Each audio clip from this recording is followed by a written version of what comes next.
Who's your commander? Good luck. Equip. Move to combat. Resolves. Right. Now, before you attack Does me, anyone have an answer? well played. Good game. Hello friends, my name is DJ, this is the Jumbo Commander YouTube channel, and today I want to talk a little bit more about Time Spiral Remastered.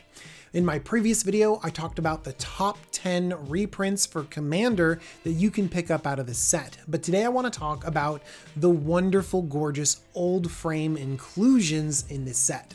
So there's a bunch of cards that are included in this set that have never been printed in the old border, but they've remastered them, put them in the old border, and they look amazing. You can find one in each pack, which means that these are not going to be some crazy difficult thing to find unless you want them in foil, because apparently that comes at a much higher rarity. But I've got to say that there's a lot of really great reprints in here as well. So I want to go through the colors, talk about each of them, and find out what cards you could be looking for in your Commander decks. Let's look at all of the white cards. I'm going to jump around a little bit, touch on every card, but then give you one card that you should be including in your Commander decks. Starting off the top, we have a Johnny's Pridemate, great in life game decks. Really fun to see this thing get really big over the course of a Commander game, but still just a big dumb idiot. Banishing Light. I really dislike these types of removal spells. It sucks that this can be incidentally blown up and you give your opponent's creature back a little bit later in the game. Even in this small selection of cards, we have Path to Exile, a far better way to remove your opponent's creatures. Containment Priest, I feel like this is really a meta call. If you have opponents cheating creatures onto the battlefield, then you will do well interrupting them. Ethereal Armor. This is great in Aura Matters decks, and I think that that's where it's limited to. I mean, unless you're doing something like creating a 4/4 Angel with it, with the Sigil of the Empty Throne, I think that just pumping power and toughness isn't good enough. I also like it on creatures that have Trample. Flicker Wisp. This performs much better in 60 card, 20 life formats because the 3 flying power does really matter. The interruption of being able to flicker your opponent's creature or whatever really does matter as well. In 100 card formats, it really does suffer from the fact that it doesn't have flash. In Legacy, you vial it in all the time, essentially allowing this Flicker Wisp to have flash, to give it all that flexibility. I would much rather have a Restoration Angel, even though Resto can't target your other angels, shucks, but most importantly can't target your opponent's things, being a sort of pseudo removal spell for tokens and other things like sneaky bounce lands. Intangible Virtue, +1/+1 doesn't cut it, especially when it only affects part of your team. Lingering Souls, 4 1/1 flyers is something, but oftentimes you can have bigger, more recursive engines of creating tokens than just a one-off effect of Lingering Souls. Mirror Entity is a payoff for all of these token strategies. You know what? I'll take 4 1/1 Flying Spirits if I can pump 6 or 7 mana into them with Mirror Entity. Just a really great way of ending games. And also, being a changeling is pretty good too. This can go in a lot of your different tribal decks as well. Palace Jailer is my shout out for the white color pie. Man, Palace Jailer is so good and you should be playing it in your deck. Heck, you should be combining it with cards like Flicker Wisp and Restoration Angel. Palace Jailer comes down, gets rid of opponent's creatures. Yes, it's temporary because as soon as someone takes back the Monarch, they get that back again. But if you have a reliable way to flicker your Palace Jailer, then you can flicker it and keep taking your opponent's creatures over and over again. This card is excellent in 1v1. This is a house in my vintage cube, but I have seen this thing perform really well at Commander tables as well. Also, just to be said, introducing the Monarch to any game, I think honestly makes it way more fun. I mentioned Path to Exile. This is really efficient, not quite as good as Swords to Plowshares, but still excellent and a highly sought after Commander staple. Excited to see this card go down and down in price as it gets reprinted more and more. Restoration Angel, solid that it has flash, blink things in and out like that Palace Jailer. Sigil of the Empty Throne goes well in Enchantress decks, making 4/4 Angels can make some of your little dinky enchantments really worth it in the end. Silence is fun, but you know, I'd rather have a Ranger Captain of Eos to give my silence. You really have to be playing a very specific deck to want to shut down one opponent. So I feel like this is not going to get a lot of play in many of your decks. Sram Senior Edificer. This is a commander in its own right. Great in equipment strategies, vehicle spells. It's a dwarf. Make some treasure off of it. But honestly, I've seen this do some crazy stuff with people playing 0 mana cost artifacts, specifically equipment. Playing that Cheerios style, so good. And then Stonehorn Dignitary. I've seen this in Brago decks, other Blink decks. Just deny your opponents a combat phase by flickering it in and out over and over again. It's crazy. And then Thraben Inspector, it's just a little old 1/2 for 1, but it does so much. Creating that token really does give you a lot of value. You think that just adding an extra card later in the game is fine, but you can do so much with it. I am a big fan of Thraben Inspector. And that is my evaluation for the color white. Let's go on to blue. In blue, we start off Brawl, Chief of Compliance. Making things cheaper is a great way to mana ramp, but it does only affect your instant and sorcery spells. If you happen to have a deck that has a lot of them, like maybe, I don't know, a Talrand deck down here, then I can see Brawl going the distance, especially if you want to storm by casting a lot of instant and sorcery spells in the same turn. That means that reducing its mana cost is way better than just adding an additional mana like any sort of traditional mana dork. Disdainful Stroke hits a lot of different cards in the commander format, and so I think that this is a great budget inclusion, or when you have a hard time casting traditional counterspell. Fibblethip the Lost is awesome, just an Elvish Visionary, sort of drawing a card, and then it has some other text on it too. But a body that draws a card is still just fine, especially if you can utilize that body. Laboratory Maniac, definitely overshadowed by Thassa's Oracle, but Laboratory Maniac is still a great way to cheat wins out of a commander table. Master the Pearl Trident goes great in Merfolk, not seen very many other places. Muldrifter is the classic commander 3-for-1. Body that's relevant, you draw 2 cards, just amazing. I particularly like it if you can use the body. You know, if you can pod this into a 6-drop or get it back by recurring creatures or some other thing. I also like the flexibility of Evoke. I know that we're not super excited about just playing divination, but sometimes that's all you need in a game of Commander. Mystic Confluence is basically a hard counter, but I really like the flexibility on it. It's seen a lot of success by countering a spell, draw a card. It just becomes a cheaper and sometimes more flexible cryptic command. Ninja of the Deep Hours, if you're playing a ninja deck, then you're going to want this ninja in there. It's really solid, even though we've seen some way more over-the-top impressive ninjas in recent years. Paradoxical Outcome does some zany stuff in Vintage, allowing you to bounce your Moxen back to your hand and replay them. If you are playing an over-the-top mana rock deck, then Paradoxical Outcome can just be broken. It definitely loses something in Commander because you can't have 4 copies and you don't have as many easy things to bounce back to your hand, but I've still seen it draw 5, 6, 7 cards, which makes it a really worthwhile draw spell. Ponder, look, these cards are great. Ponder, Preordain, they help smooth out your draw. This is kind of like fixing and card selection. It just makes games of Magic easier.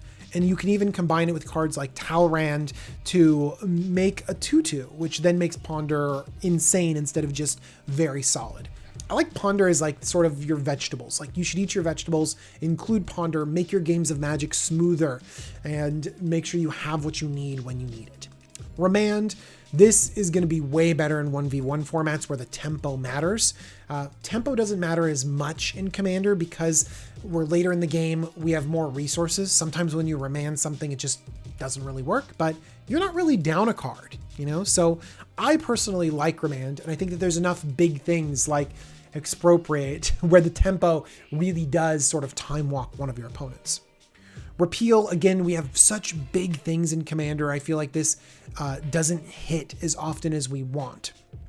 Talrand Sky Summoner, just a fun card, and all you have to do is make a couple Drakes to have Talrand to be worth it. Treasure Cruise is crazy good. I think I prefer Dig Through Time because it lets you go deeper, have a little bit more selection, even though you don't get the raw number of cards, but you can't really argue with essentially an Ancestral Recall. Trinket Mage, look, we all have one of the best cards in Magic in all of our decks at Sol Ring. We all have a Sol Ring in our deck, so why not tutor it up with Trinket Mage? Some redundancy would be good, especially if it works with your deck. If you have a lot of shuffle effects, having sort of a Sensei's Divining Top could be good. Baubles essentially allow Trinket Mage to be a 2/2 for 3 that lets you draw a card. That rate is very good. So there's a lot of ways that you can be flexible with the Trinket Mage and get what you need to when you need it. And then finally we have True Name Nemesis. This is really great in 1v1 because you have this uninterruptible thing that has insane levels of protection. In Commander, it's actually a fun card. I mean, this was originally released in a Commander Precon, although picked up by Legacy players everywhere.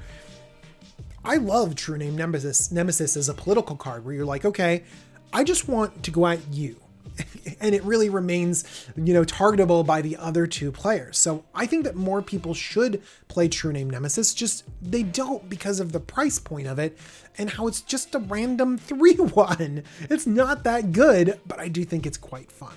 All right, the card that I want to call out for this is Brawl. I didn't want to spoil it up front because it was the very first card, but I think that Brawl is very good. And oftentimes with spells, we want to be able to cast multiple instant sorceries in a turn, and Brawl, making all of your big spells cheaper, lets you chain them together. It's just a really fun card.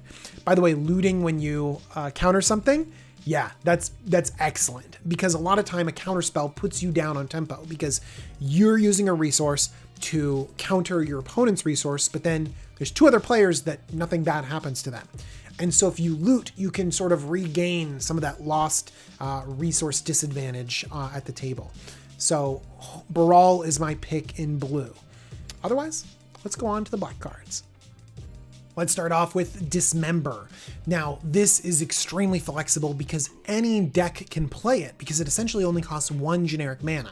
Yes, you end up paying off for life, but it can go in any deck, except for in Commander, where you need to have this be in a black deck. And so the flexibility of Dismember in a lot of different decks that exists in 60 card formats doesn't translate well into Commander. Also, just getting rid of things -5/-5 isn't that sort of universal removal spell that we're really looking for. And so Dismember falls short in our format where it is really strong in others.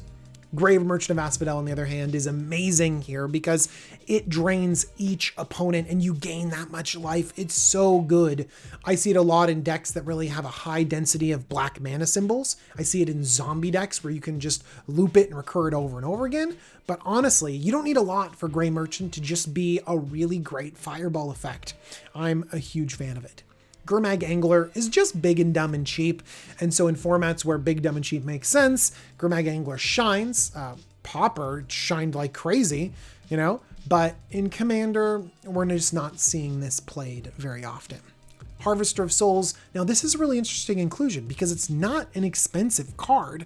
It's pretty cheap and not played that much, even though it does technically have a powerful effect. 6 CMC 5 Death Touch. Whenever another non-token creature dies, you may draw a card.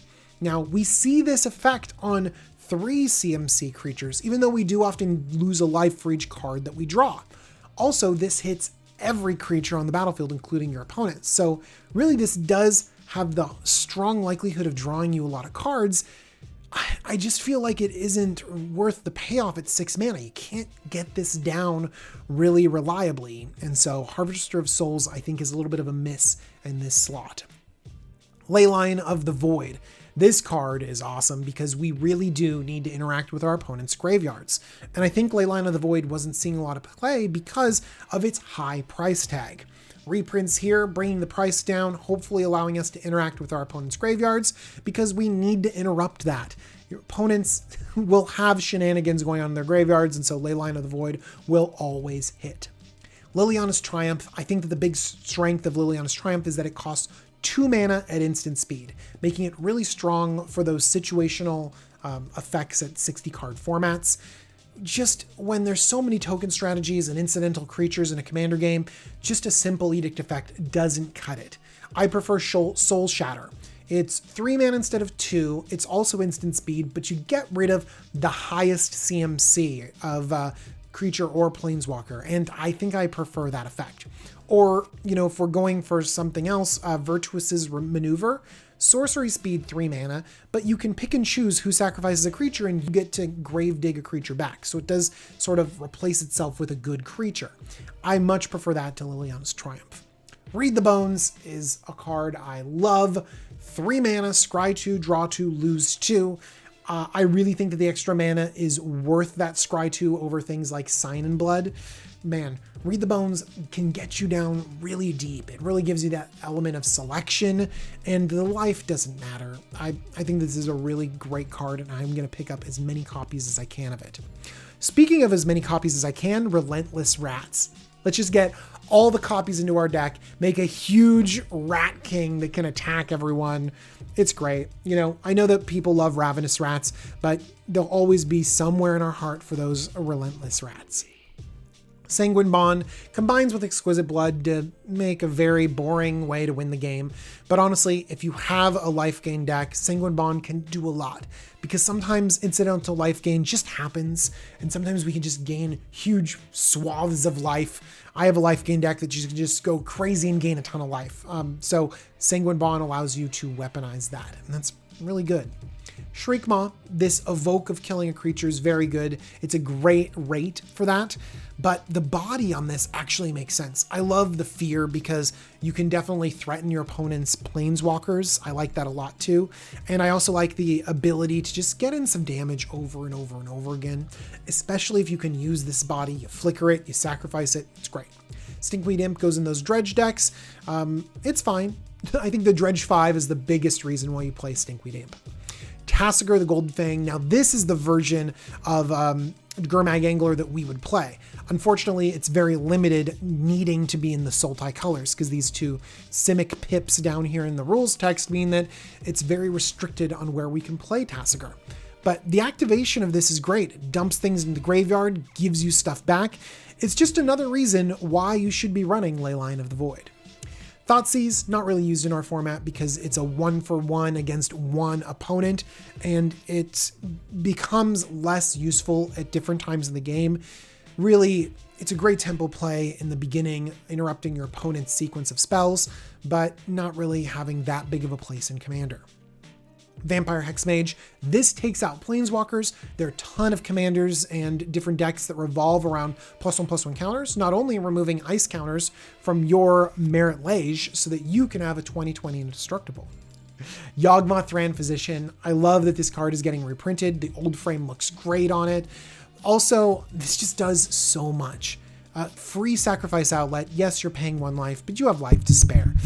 Being able to distribute those counters, discard a card, and proliferate, it just does so much. Yawgmoth can be the helm of a deck, but it can also be sort of this toolbox that can fit in so many other decks. And Zulaport Cutthroat, I'm a little sad because actually, let's look at Zulaport. They did a secret lair drop for Zulaport Cutthroat that I like a lot, you know, and so I don't know, I feel like awesome art is competing against itself, but if you're playing any sort of aristocrat strategies where you have sacrifice outlets, you want to drain out your opponents, Zulaport Cutthroat does a great job. The card that I care about most here, obviously, it's Yawgmoth for the value, but you know, I'm actually going to go with Read the Bones as my official pick because this just draws cards so efficiently. It's so inexpensive. Like, we're talking about like a 40-cent card here. Yeah, this version might be close to $2, but it's just a card that can go perfectly in all of your decks and smooth everything out. It makes it so that everyone can just play Commander. It's great. All right, let's talk about the red cards. Alesha, Who Smiles at Death, is just a great commander. Like, look her up. She's got so many great deck lists. You're going to like it. Anger of the Gods. This just isn't enough damage to clear the board of relevant creatures that we see in our format. Bedlam Reveler. I don't see this very often, and it has the capability of just drawing 3 cards for very cheap. And so I think that if you have a very sort of aggressive deck that just plays tons of spells and dumps things in the graveyard and you don't care, you just want forward velocity, Bedlam Reveler is going to be great. Dreadhorde Arcanist. This is going to capitalize on those 1 CMC spells.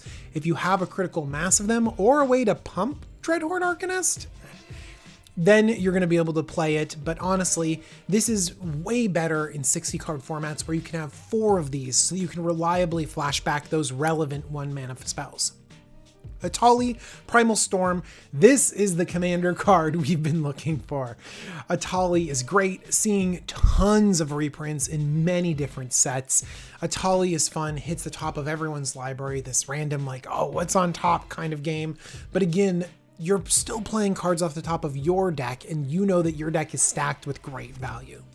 Exquisite Firedraft is direct damage. Direct damage, not great in a 4-player format. Same thing goes with Lava Spike, even Molten Rain, which directly, attacks someone's mana base. So all of these cards are going to be pretty suboptimal. Feldon of the Third Path, this is a way to get big things onto the battlefield over and over again.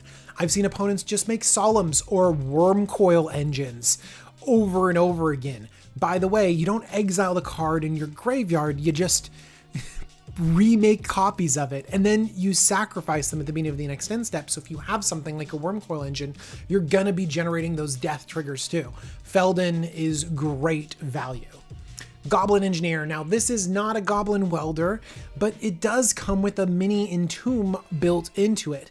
Just being able to put an artifact in your graveyard could be great because we have lots of different ways to recur and mess around with the artifacts that we have in our graveyard.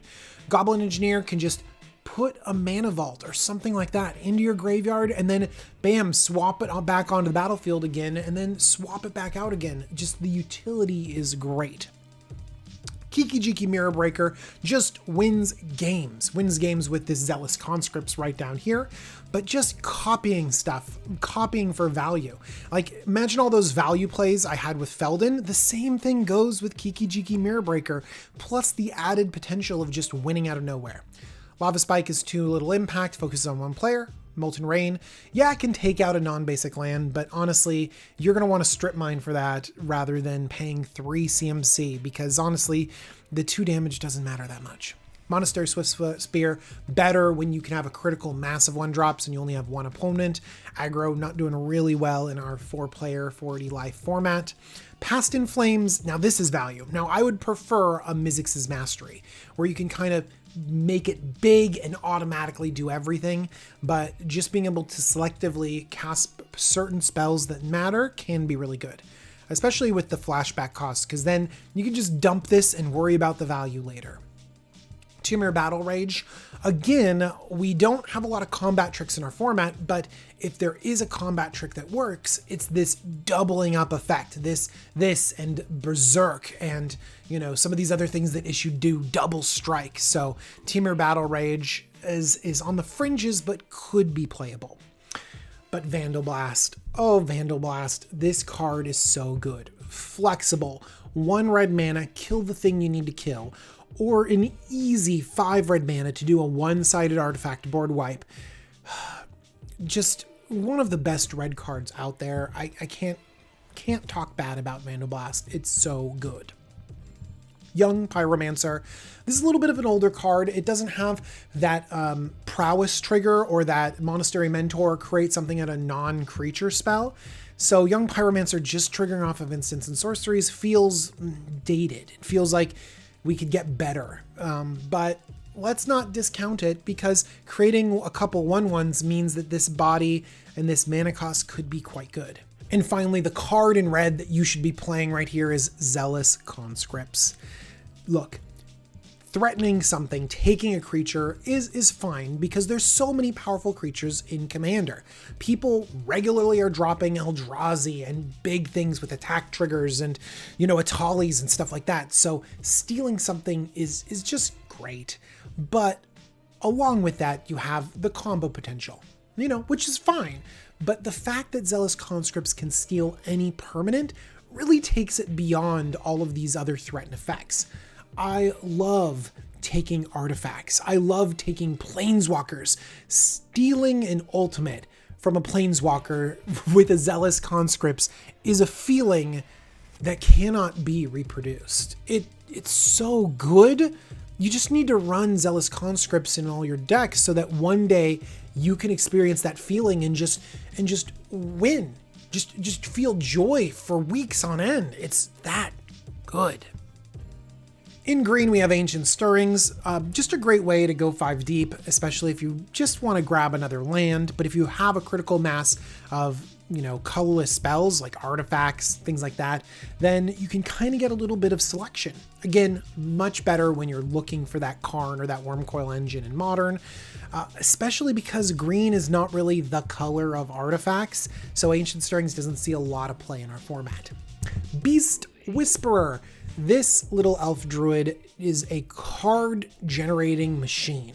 It comes down early enough at 4 mana that you can actually cast spells after it. Sometimes things like the Great Henge or Zendikar Resurgent come down so late that you've already curved all your creatures into the big spell, and then, yeah, it's still going to give you value later on in the game, but there's no way to sort of immediately follow it up.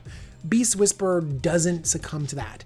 I also like it's a creature itself, so if you have other creature synergies going on, like Beast Whisperer still works. So, big fan of Beast Whisperer. Speaking of beasts, Beast Within. The removal spell that we all just love, just kill everything, and honestly in Commander, a 3/3 beast is not that threatening. In other formats, this beast could beat you down, but in Commander, who cares? I also like that it hits any permanent because we do want ways to answer those problematic lands. We don't want to go so far as to include a Molten Rain in our deck, but having a Beast Within that can answer that Gaia's Cradle or, that Cabal Coffers could be very good.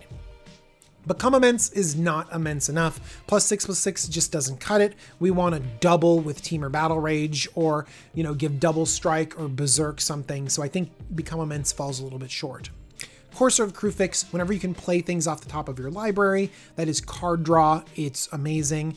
And especially in green, where there's a lot of ways to manipulate the top of your library, there's extra land drops built into many other green cards. It just plays so well with the format. Elvish Mystic, I prefer ways to get lands on the battlefield rather than creatures that tap for mana, but if you're playing a Beast Whisperer, then an Elvish Mystic becomes the mana ramp that also draws you a card. Eternal Witness, getting something back. Again, this body is great, but you kind of have to use the body, sacrifice it, draw a card off of it with Beast Whisperer.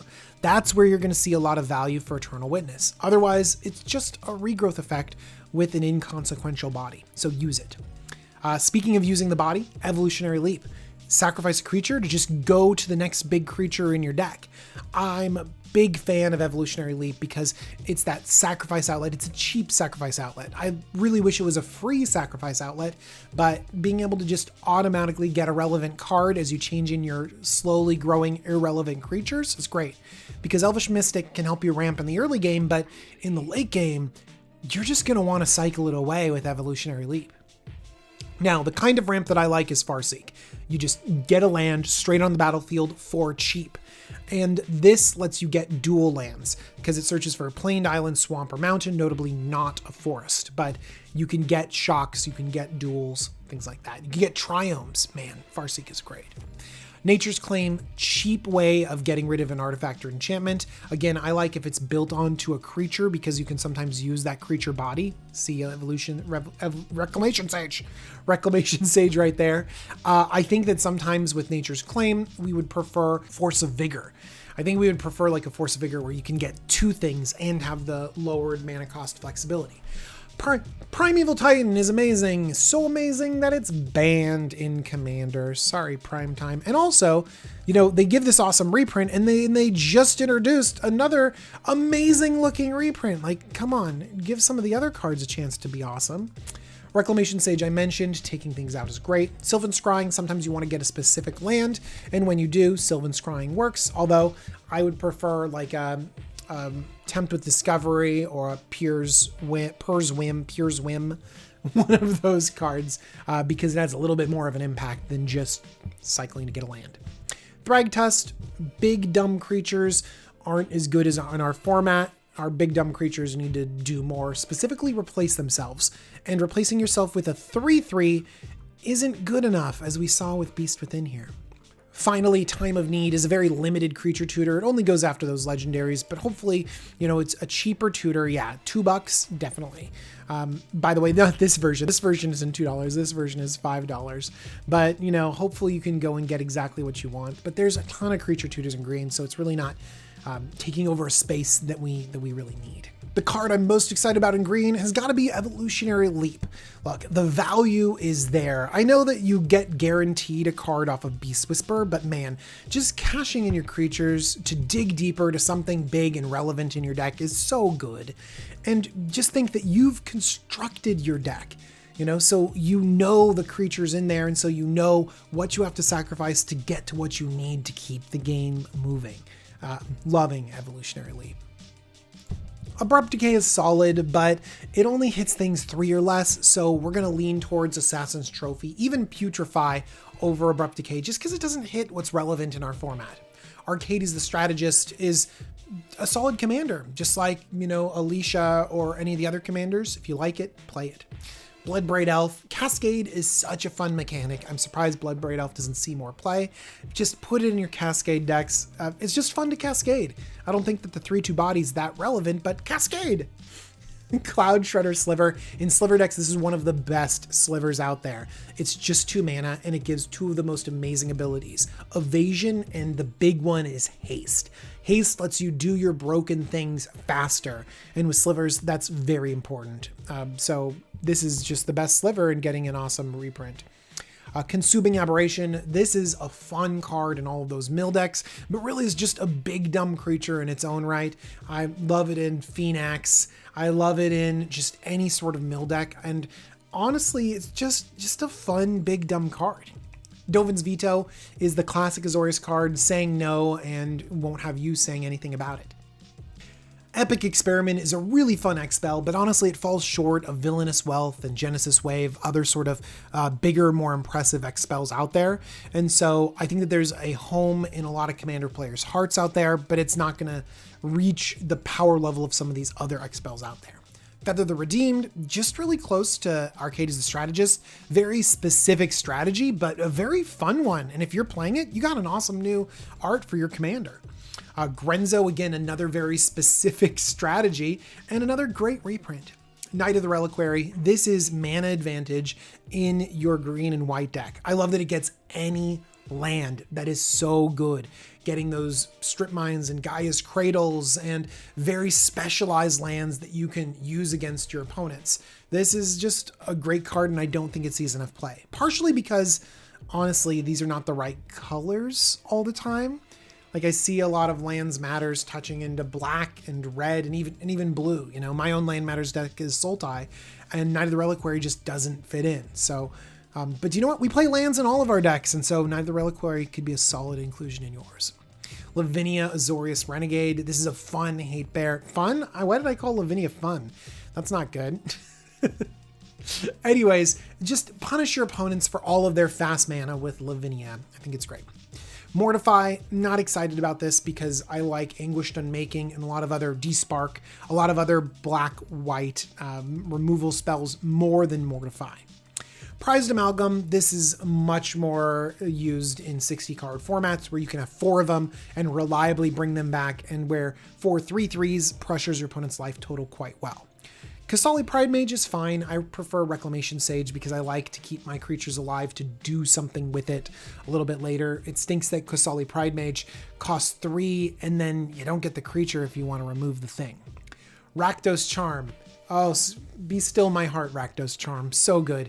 I keep saying interact with your opponent's graveyard. Rakdos Charm does it. Powerful artifacts, Rakdos Charm does it. And my favorite mode is the, oh, did you combo off with Kiki Jiki? Oh, do you have an insane number of tokens on the battlefield? Rakdos Charm kill you. That's another sort of achievement unlocked mode that I love so much. Secret Plans. If you're playing a Morph deck, you play Secret Plans. This is kind of a whiff because so few people have Morph decks. It's like, come on, you're going to open up like this cool... Whoever opens up a foil Secret Plans in this old border frame is like gutted. Just, oh my gosh. Slimefoot, another awesome commander card. Just really great in those fungus decks, but really it only goes in there because it really only triggers when a Saproling dies, so you need a critical mass of Saprolings to make this thing work. Here's Temur Ascendancy. Look, I think it was overshadowed by Rhythm of the Wild, where you could give it haste or a +1/+1 counter, but that only worked for creatures and not creature tokens. And Temur Ascendancy gives us this ability to sort of draw a card, but it's very limiting when it comes to the mana cost. This has to be in Temur kind of thing. But haste is powerful, and so I think Temur Ascendancy belongs in a lot of different decks, even though these color requirements are a little tricky. Tide, Hollow, Sculler. Again, attacking your opponent's hand is less than ideal when you can only hit one of your opponents. Trigon Predator, this used to be a staple, and I think you should bring it back. Play more Trigon Predator. I know that it's less reliable than some of the Reclamation Sages that always take out the thing you want, you know, when it enters the battlefield, but Trigon Predator just has value over time. And that's what I'm going to go for. I'm going to go for getting a bunch of triggers off this thing, taking out every soul ring around the battlefield. You know, not enough people play creatures, so Trigon Predator can get in damage. Moving on to the colorless spells, Chalice of the Void sees way more play in other formats. There's no way that you can reliably predict what your opponents are going to cast. You know, when you're playing a 60 card format and the critical number of cards have 1 CMC mana cost or 0 CMC mana cost, Chalice of the Void shutting out a good portion of their deck is crazy. But our curves go all the way up to like 9, 10, 11. How are you going to properly Chalice the Void? It just doesn't work. Contagion Clasp. This Proliferate is amazing because we have Planeswalkers, we have +1/+1 counters, we're great. But notice, for an tap to Proliferate, I mean, we just saw Yawgmoth up there with black Proliferate, so good. Cranial Plating, one of my favorite cards. You know, I mentioned the idea that like combat doesn't matter very much, like this Become Immense or this Temur Battle Rage. You know, you have to get a certain amount of power at instant speed to be able to really smash someone and make it relevant in our format. I believe that in the right deck, Cranial Plating makes it. And I have that deck. I have a Mardu Artifacts deck. And just being able to black, move this over wherever you want. You know, I'm going to attack you with 3 Thopters, and guess what? I'm going to attach this to whatever one you don't block and then smash you for huge damage. I'm so excited to get this in foil. Just so excited. Crystal Shard. Spoiler, this is going to be my pick for the card in Artifacts. 3 mana for this simple little artifact. Blue and tap. Return target creature to its owner's hand unless its controller pays 1. Easy, right? Well, you can do things like rebuy your stupid mana dorks to cast them again so that you can draw a card off of your, you know, other effects like this, going up here to this Beast Whisperer, you know, or get more value from your Thragtusk as you bounce it back to your hand, make a 3/3, play it again, gain 5 life, and do it all over again. Bounce your Bloodbraid Elf back to your hand so you can cast it and get more Cascade. This is just in the cards scrolling here. Your options are crazy. But more importantly, if your opponent has a critical card that they feel like they need to keep on the battlefield, your opponent kind of has to keep up 2 mana at all time. But wait, don't you only have to pay 1? Well, if you just have an untapped Crystal Shard, you can go, okay, tap down, bounce that, and then your opponent's like, okay, I'll pay 1 to prevent that. And then you're like, all right, untap on my turn, tap it, pay 1 to bounce that. The taxation alone that goes across the board is crazy for your opponents, and it doesn't have to activate. It's just the threat of activation that really crimps your opponent's mana. Crystal Shard is excellent. Everflowing Chalice, just a great mana rock, really flexible, put it in your decks. Hedron Archive, change your mana rock into card draw, really solid. I really like the artifact Old Border. It looks really cool on this Everflowing Chalice. I do think the silver looks better with the silver on Hedron Archive. Hollow One looking amazing. Not really in our formats. Free 4/4 is fine. In our format, it just doesn't shine as much, but I really like cards with cycling because you can turn it into something more relevant. Leveler is a combo card. Donate this Leveler to someone else, and suddenly they get to exile their library and lose. Or I guess you play the Leveler in Thassa's Oracle, and then you win the game. Manifold Key, untapping relevant artifacts like a huge Everflowing Chalice, you know, is going to be really important, or that, you know, automated auto generator? One of those, I don't know. Panharmonicon, man, this is a card. Double up those ETB triggers. Solemn Simulacrum, double up that trigger, get 2 lands, Look, there's been a lot of hate for Solemn, and I don't think it needs to be there. Solemn is great. Getting mana on the battlefield is just good. I know that green does it more efficiently, but honestly, I will pay 4 mana to get something on the battlefield. And hopefully you can, again, use the body. But then again, you always use the body because if you chump block with it or it just dies randomly, it replaces itself. Just very good card. Stop trashing my Solemn. It's very good.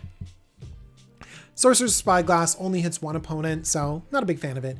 Vanquisher's Banner, it's very expensive for the cost. I like that you can pump your creatures, but oftentimes you can do that for 2 mana if you're in white, 3 mana or 4 mana if you're in other colors.